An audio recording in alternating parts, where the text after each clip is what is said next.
Hey guys, what is up? It is me, Pagey, here once again with another video on The Flash Season 6, and this is going to be my review for episode 18 for this season, otherwise entitled Pay the Piper, the second to last episode for this season, and wow, some stuff went down. So of course, if you've not watched the episode, go watch it, then come back to this video later on, because we're going to be talking all about the spoilers, everything that happened in this episode, so yeah, go watch it. But of course, if you have watched the episode, be sure to let me know all of your various opinions, thoughts, theories, anything like that in the comments section down below. What you think of this episode? Did you love it? Did you hate it? Were you in between? What were your favorite parts? Let me know any of that in the comments section down below. I'm intrigued to read all of them. And of course, if you're going to enjoy the video and you enjoyed this episode or anything like that, it would be awesome if you could drop a like on it to show support.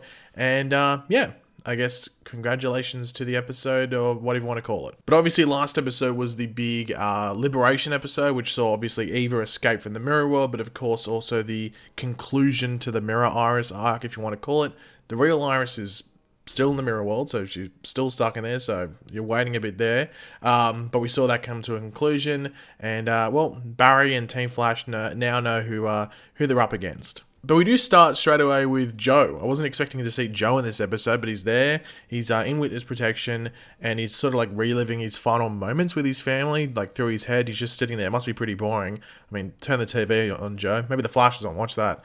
But Barry does arrive to tell him about Iris. Now, we heard the speed going on. I was like, oh, wait, Godspeed's in this episode? Is Godspeed showing up to Joe? Because I wouldn't think that Barry would use his speed then. You know what I mean? But obviously Joe would be a distance away, so it might take a bit to get to him. But I thought, is that the best use of your speed? But anyway, debatable question whether it was the best use of his speed. But we see Barry interact with Joe and just tell him everything about Iris. Now, we did have Team Flash reacting to the whole mirror clones thing of Iris, Camilla, and of course Captain Singh. Now, there is drama amongst the team as, you know, how to fix it and everything like that, but no one really knows outside of, you know, Cisco maybe coming up with the idea of like it vibrating at the frequency of it if it exists in like another dimension, or it is another dimension. So that's a definite, you know, solution or potential plan there. I really didn't like Allegra being salty at the worst time possible with Nash. Allegra, I think, I don't like dislike the character. I know people don't really like the character at all. I know some people probably like her. I'm probably in the middle. Just sometimes I think she doesn't fit the team at certain parts, and that's like a scene where I think she sort of ruined it in some bits when she was just salty at the worst time possible with Nash. Like, why would you put it in there anyway? I guess it's just because resolution's going to come sooner rather than later. But yeah, it just felt like a weird bit to have in that scene. And we did have Iris leaving a message for Barry in case he, you know, obviously didn't find her, but where you see her getting like the itches and scratches like Eva had, like almost as if she's having withdrawals and breaking down and everything like that. And that's what it seems like the mirror world does. The longer you're in it, it just messes with you and just completes, it just starts breaking you down. Like Iris has, you know, been feeling that since last episode, really. Camilla, when we met her in this episode, hasn't been dealing with it either. Hasn't been dealing with it at all. So maybe next episode Camilla starts to deal with it. I don't know. We did have Allegra and Barry having a chat just about like how Allegra was now, I guess, the citizen head person anyway. But this is when all of a sudden Godspeed appears and seems to be like draining Barry's speed, very similar to the comics. We did have that gold and white lightning, which looked really cool. Like that's probably my favorite shot of the episode, was that gold and white lightning. I just thought it was really, really cool. Now, at first, you wouldn't think this is one of the clones from earlier in the season because he's talking. He's not screeching. He's talking as if he is properly Godspeed. But we'll come back to that later on. But I think everyone was thinking this is the real Godspeed, but are they going to explain his backstory or anything like that? Now, we find out Godspeed has like this new ability where he essentially like reverses the vibrational things, I guess, from his speed and is able to do like a sonic sort of blast, almost similar to like, I guess, like what Gypsy did, like a vibrational thing where you can like slow down a speed step but then also drain their speed. Very new ability, different from the comics, but interesting. But obviously they need help. They need some help. They need some help with it, and well, they know exactly who to go to. And this is Pied Piper, and they actually do find out the history of Pied Piper because Cisco did some research in regards to like this new crisis history of Pied Piper, and or Hartley Rathaway, and he's super angry at Barry because it seems Barry played a part in giving a sort of like condition to Pied Piper's right-hand man, who is Roderick Smith. So essentially Barry threw lightning, and it collided with the blast from one of the weapons that Roderick Smith was using and stuffed up his like molecular structure and everything like that. But the big thing about this is that takes place in the like season 1, you know, back in 2014 or something like that. But obviously we know that he learned to throw lightning from the fake Jake Garrick, who was, the doppelganger, or not the doppelganger, the time remnant of Hunter Zolomon in season 2. So fake Jay never taught him. Does that mean fake Jay never existed and it was just Zoom that came through? Is that what they're telling us there? I think that's pretty much what they're saying there, that fake Jay maybe never existed, or at least he just never taught him to throw lightning, but who taught him to throw lightning then? I want to know. I'm just intrigued. However, it was cool to see him in the OG suit again. Even though it's probably like the weirdest looking Flash suit in regards to like, the red symbol and everything like that, it's just cool to see him in that. And they recreated that season 1 scene, which I thought was really cool. Now, there was like a little sub-arc, if you want to call it a sub-story, with Caitlin of Frost struggling with the thought of having to go to her mother for help. We have like Ralph assisting with the matter, going to lead, this is going to like lead to her absence from the show, or like her originally planned absence. 19's her last episode for the season, but that's now our last episode for the season as well. So she won't go away, I guess, when we come back next season. It's hard to tell, but we have Ralph getting through the frost by the end of the episode, complete with a graduation diploma and everything like that. So we'll have to wait and see where that goes. Now, it was funny having like the Flash going to meet Pied Piper to get his help.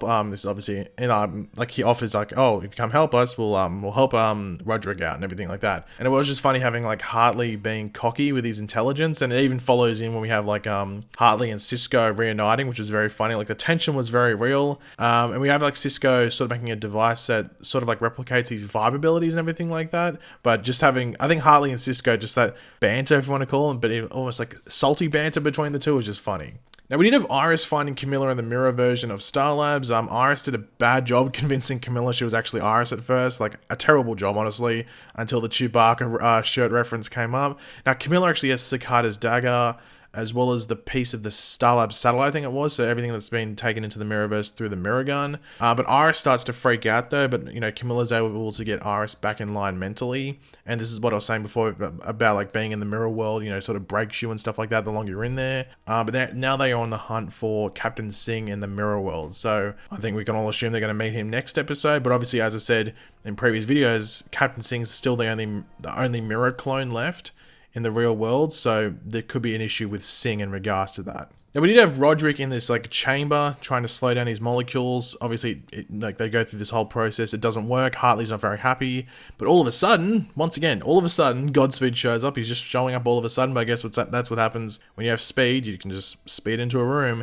And he threatens Central City unless he's given what he wants, which is obviously speed. So he wants the speed. He's the speed demon. He needs all of it. Now, we have Barry understanding why Hartley is hurting so much over Roderick, seeing it as the same way that he would be over Iris. So obviously, Hartley and Roderick are gay, boyfriends. Now, I think it was in season 1 we learned that Hartley... Yeah, it was season 1 that we learned Hartley was gay.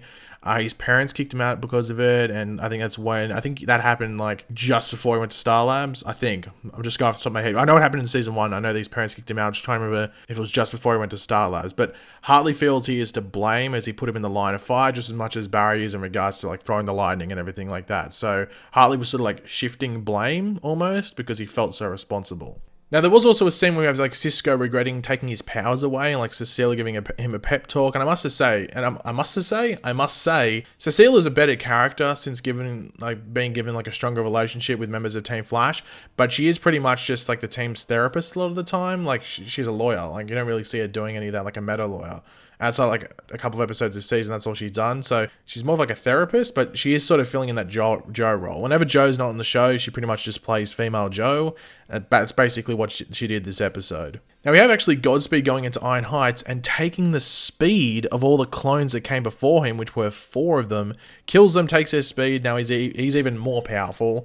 He ends up taking like many hostages in Central City, with one dying every 60 seconds that the Flash doesn't show up. And obviously Hartley also hears this and decides, you know what, I'm going to go help Barry with this. Now, the Godspeed versus the Flash fight was pretty cool. We have Godspeed doing to Barry what Barry did to one of the clones in episode 1. So like running up the wall, like the building, and coming down with all the glass and stuff. And just the exact same thing, but obviously just flipping the roles. It was Godspeed doing it to the Flash, then the other way around. So I thought that was really cool. We have Barry's speed like glitching. It didn't completely run out, it just glitched while like running up the wall. But he's actually saved by Pied Piper. He gets there in time. How did he get there so fast?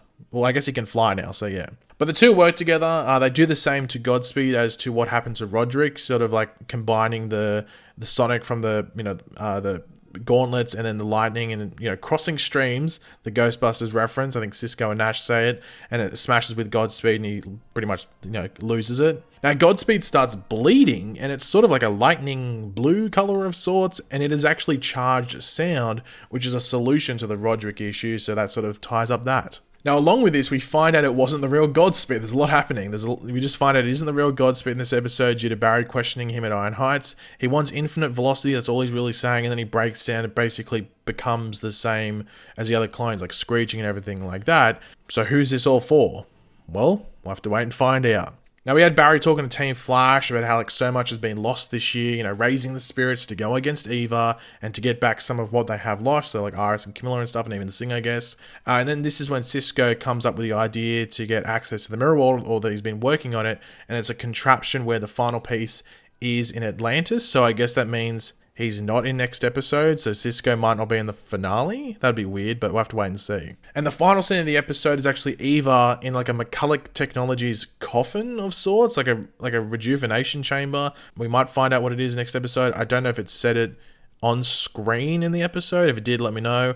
But it seems she's like recharging or something, or just maybe it's how she sleeps. Maybe it's the only way she can sleep in the real world due to her time in the mirror world.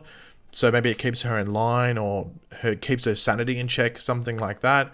But it says that she's going after Joseph Carver. So watch your back, Joseph. Your wife's coming for you. But yeah, overall, I thought this was a fun episode. It was pretty much a filler episode outside of like like some of the side story with Iris and Camilla and like the end scene. So it was pretty much a really fun filler episode, which you tend to get towards the end of seasons.